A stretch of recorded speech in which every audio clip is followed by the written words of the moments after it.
ഈ തള്ളയുടെ ചെവി പൊട്ടിപ്പോയോ?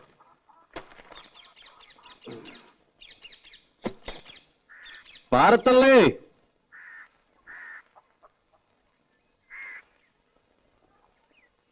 പത്നിയച്ചിയോ? ഇത് വലിയ അതിശയായി പോയല്ലോ. അമ്മ എങ്ങനെയൊക്കെടാ വിളിക്കണേ? പിന്നെ ഈ തള്ളേനെന്താ തമ്പുരാട്ടിന്ന് വിളിക്കണം? ഈ കൊച്ചോടെ നിൽക്കണ്ട്, എന്നെ കൂടെ ഒന്ന് പറയിക്കണ്ട. കണ്ണടയാണവരല്ലേ വിളിക്കുള്ളൂ, അതിന് ഇനി വലിയ താമസമില്ല. അപ്പൊ ഡെയിലി കണ്ണടയ്ക്കാണ്ട് ഉറങ്ങണേ. വെട്ടിത്തിളപ്പിച്ച് കുടിക്കേ. മാസത്തിൽ ഒരു ആടുതല വിഴുങ്ങിയില്ലെങ്കിൽ നടുവ് പൊങ്ങില്ലാന്ന് സൂത്ര. ചേട്ടത്തിനും പറയണ്ട, മാറി സൂത്രാടാ. വെറുതെ ആണോ നിന്റെ തല കണ്ടപ്പോഴേക്കും പന്താണ് തല കുറച്ചത്? പന്തക്കാല് എന്തിനാടാ വെറുതെ? ഇതൊക്കെ ഒരു രസമാ. പത്നി വെച്ചിരിക്കെ, ഞാൻ ആ കുളത്തിലൊന്ന് മുങ്ങിട്ടു. എനിക്ക് ഉടനെ പോണം. ഞാൻ എന്തിനാ വന്നെന്നറിയോ? പെരപണി ഉടനെ തുടങ്ങുന്നുണ്ടാവും. അതെ, അതിനു മുൻപ് ഒരു കടമയും കൂടി തീർത്തു വിടണമെന്നാ ചന്ദ്രേട്ടന്. എന്നാലേ എനിക്ക് സമാധാനം ആവുള്ളൂ. രാധയുടെ കല്യാണം. അതിന് അവക്കൊരു 10-21 വയസ്സായിട്ട് മതിയെന്നാണല്ലോ പത്നിയേച്ചി പറഞ്ഞിരുന്നത്. അതെ, പക്ഷേ ഞാൻ ആലോചിച്ചപ്പോ ചന്ദ്രേട്ടനുള്ളതുകൊണ്ട് എനിക്കൊരു കൂട്ടിന് ആവശ്യമില്ല.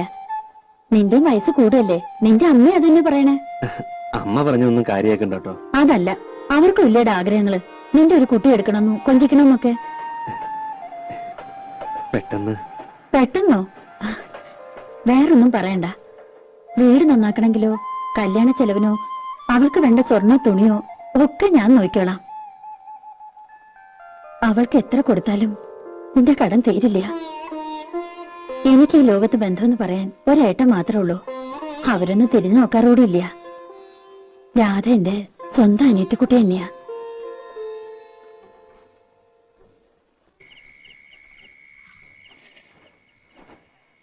കൊടുക്കുന്നതിലൊന്നും എനിക്ക് വിരോധം ഉണ്ടായിട്ടില്ല.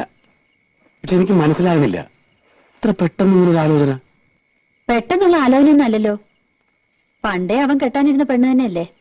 അതെ, എന്നാലും പെരപണിയാണെങ്കിൽ തുടങ്ങാൻ പോണു.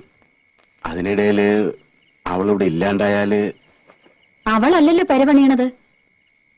അടുക്കളപ്പണിക്ക് ഞാനൊരാളെ കണ്ടുവച്ചിട്ടുണ്ട്. ആരെ? ആരായാലും എന്താ, പണിക്ക് ആളുണ്ടായ പോരെ?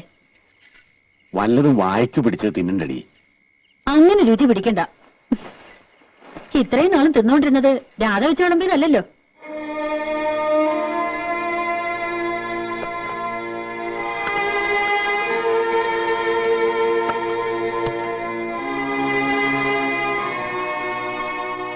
നീ എന്തൊന്നും പറയാത്തെ?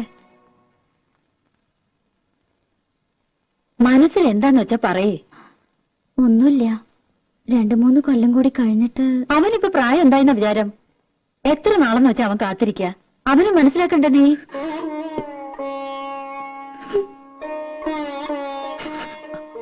അതിന് നീ കരയണ എന്തിനാ? പാപ്പേച്ചിക്ക് മനസ്സിലാവും. എത്ര അടുപ്പുണ്ടെങ്കിലും കല്യാണം എന്നൊക്കെ പറയുമ്പോ ഏതൊരു പെൺകുട്ടിക്കും ഉണ്ടാവും പേടി. നിന്നെ അവൻ പൊന്നുപോലെ നോക്കിയോളും. ഇങ്ങനെ കരയാൻ അവൻ ഒരിക്കലും ഇടവരുത്തില്ല. എന്റെ പത്മിനി വെറുതെ അവളെ എന്തിനാ നിർബന്ധിച്ച് സമ്മതിപ്പിക്കുന്നേ? കല്യാണം എന്നൊക്കെ പറഞ്ഞ ഓരോരുത്തരുടെ ഇഷ്ടാ. അതിനവൾക്ക് ഇഷ്ടക്കേടൊന്നുമില്ല. ഞാൻ കാലിക്കറ്റ് പോയിട്ട് ചിലപ്പോ ഒരു ഇത്തിരി ലേറ്റ് ആവും. ആ കോൺട്രാക്ട് ഒന്ന് കണ്ടിട്ട് വരൂ.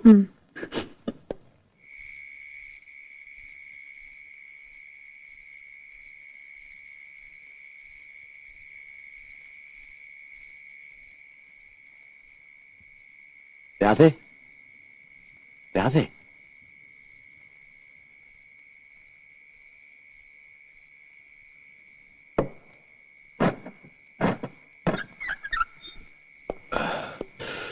പപ്പേച്ചി കിടന്നു.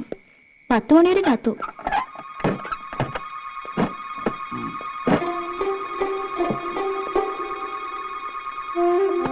ആ വെള്ളം തന്നെ.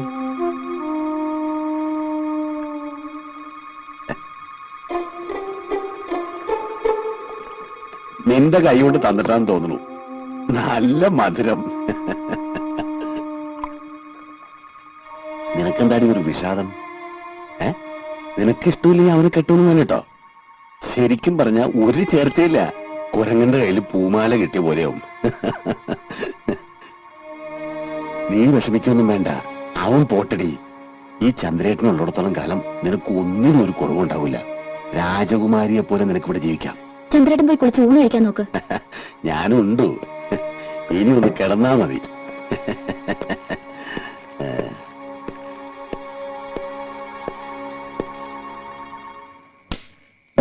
ലൈറ്റ് ഓഫ് ആക്കണ്ട. ഇനിയിപ്പോ നീ എന്തിനാ ഇവിടെ ഒറ്റയ്ക്ക് നിൽക്കുന്നേ? വാ, നമുക്കൊരു കിടക്കാം. ചന്ദ്രേട്ടാ ഇനി ഞാൻ പറഞ്ഞില്ലേ, അപ്പേച്ചൊക്കെ നന്നായിട്ട് ഓർമ്മ പറ്റില്ലേ? നീ അത്ര ശരിയാവാൻ അറിയില്ല.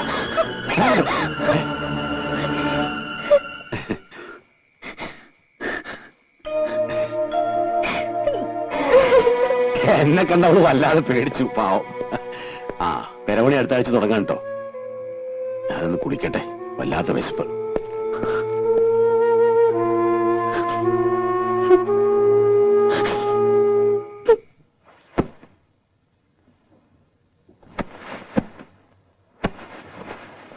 അതിനും മാത്രം ഇവിടെ എന്താ ഉണ്ടായ പത്മിനി ഇപ്പോ? ദേ, നമ്മൾ വെറുതെ സംസാരിച്ച് വഷളാക്കണ്ട. ഒന്നും ഉണ്ടായിട്ടില്ല, സമ്മതിക്കണു. പോരെ? പിന്നെ എന്തിനാ അവളിപ്പോ പറഞ്ഞേക്കണേ? അവൾക്ക് പോണം. 20,000 രൂപയും 10 പവന്റെ ആഭരണവും ഞാൻ കൊടുക്കുന്നുണ്ട്. ഭയങ്കര ക്രൂരത ഈ കാട്ടിനെ.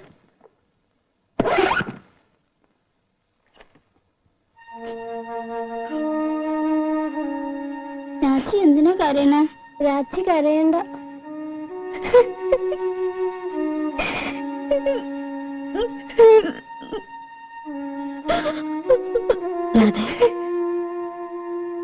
കുട്ടികളെ വിഷമിപ്പിക്കാതെ അവരെ ഒരിക്കൽ സ്കൂളിൽ വിട്. വരുമ്പോ ഞാൻ എന്തെങ്കിലും പറഞ്ഞ് സമാധാനിപ്പിച്ചോളാം.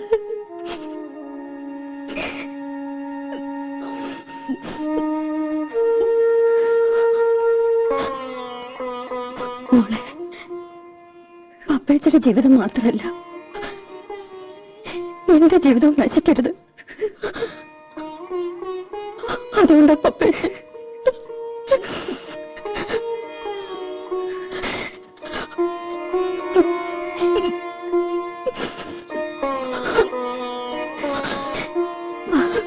രാജി കുളിപ്പിച്ച് സ്കൂളിൽ കൊണ്ടാക്കാം.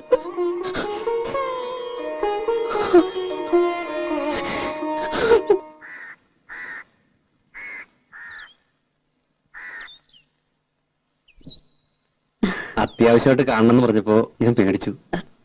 ഞങ്ങൾ കുറച്ചു ദിവസം ഇവിടെ ഉണ്ടാവില്ല. ചന്ദ്രേട്ടന്റെ വീട്ടിലും എന്റെ ഏട്ടന്റെ അടുത്തും പിന്നെ ചില ബന്ധുക്കളുടെ വീടുകളിലൊക്കെ ഒന്ന് പോണം. ഇത്ര നാളും അതൊന്നും പറ്റിയില്ല. അതുകൊണ്ട് രാധ കുറച്ചു ദിവസം എന്റെ വീട്ടിലൊന്ന് നിൽക്കട്ടെ. അത് വീട്ടിലേക്ക് കൊണ്ടുപോകുമ്പോ ഒരു മണവാട്ടിയായിട്ട് കൊണ്ടുപോകണമെന്ന് ആശ. അത് സാരമില്ല. നാളെയോ മറ്റന്നാളോ എന്നെ വെച്ച് ആ ചടങ്ങ് അങ്ങോട്ട് നടത്തുക. പൊന്നും ഡ്രസ്സും കാശൊക്കെ അവളുടെ കയ്യിലുണ്ട്. അത് കഴിഞ്ഞിട്ട് ഞങ്ങൾ പോണുള്ളൂ. അങ്ങനെ അടാപിടിയെന്ന് കൂട്ടുകാർക്കും അയൽക്കാർക്കൊക്കെ ഒരല്ല ചോറ് കൊടുത്ത് ഒരു പന്തലൊക്കെ ഇട്ട് ഒരു കല്യാണമായിട്ട് നടത്തണമെന്നുണ്ട്. ഞാൻ ഇങ്ങനെ മതി. അതുവരെ അവൾ അവിടെ നിൽക്കട്ടെ. ഞങ്ങൾക്ക് പോവാണ്ടിരിക്കാൻ വയ്യ. അല്ലെങ്കിൽ പിന്നെ അവളുടെ അച്ഛന്റെ കൂടെ. വേണ്ട പത്നി ചേച്ചി,